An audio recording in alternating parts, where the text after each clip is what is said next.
Hello, greetings from Brazil. Okay, I'm standing here in quarantine. Our family's largely staying at home, except if one of us goes out to shop. And we feel like this coronavirus plague is making a blank slate. So here we are in front of a blank chalkboard. And I just thought I'd share a few things that we as missionaries learn about being remote, being isolated from people. So what are we doing? We're here, so we figure who knows exactly what the future will be, whether it's weeks or months. But we're planting vegetables and trying to get our chickens laying more eggs, getting a few more chicks.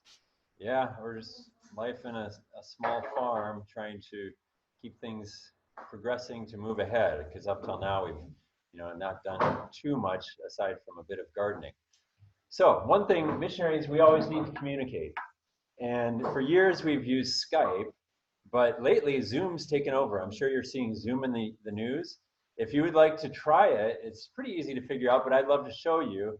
It lets you share a screen. So you can be talking with somebody and then showing them a document you're working on, just flipping through your family photos with your mom or a relative far away. So it's really great. And actually, if you needed to coach someone on how to use technology, you could use Zoom to help them figure that out. So I encourage you, if some people say, oh, Zoom's, whatever's popular, people criticize, but we've loved Zoom the last months. Okay, okay, so a little bit of commentary from overseas. The world's laughing at America's toilet paper shortages. And for us, Brazil's got plenty of toilet paper. But on the humorous side, you do learn in Muslim countries let's to put it in French, wash with your hand in water. Sounds gross, but that's what a lot of the world does, and that's why a lot of the world's laughing at toilet paper shortages in America. So I hope your situation doesn't come down to that, but I learned to do it in Egypt, and it's actually not that bad once you get used to the idea. And that's why in a lot of cultures, including Arab cultures, you wash with the left hand and then eat with the right hand. Okay, we're also hearing about the flour shortages. I've heard it's true in the UK and in America. We're not worried. Why? Because one of our children has trouble with gluten. And so we always, for years now, have used oat flour. In Egypt, we just put regular oatmeal in the blender and then would make kind of a powder that you could make pancakes out of. And, it doesn't exactly rise like flour, but we use cornstarch. So this is the trick I'm sharing with you. Little cornstarch and oatmeal, you can make pancakes. Not quite as fluffy as restaurant pancakes, but they taste good, and the kids love them.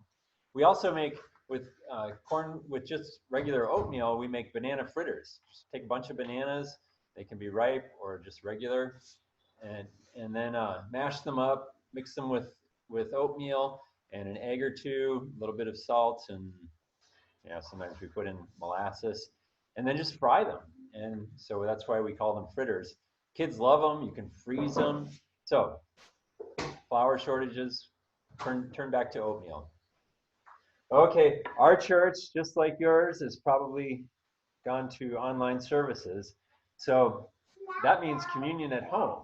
And so our first communion at home, we hadn't really thought it through. And the pastor said, get ready for communion. So we used one of our oat flour pancakes, and then we had some grapes, and Evie put them in the blender and made some grape juice. So not sure what to say about that theologically, but that's what we're doing here in Brazil. Okay, I just thought it'd be fun to share a little life with you, and hope all's going well for you. God bless. This video I recorded with Zoom. That's another thing you can do with Zoom, is just record a great video on your computer, sharing screens, stop and pause. All right, God bless.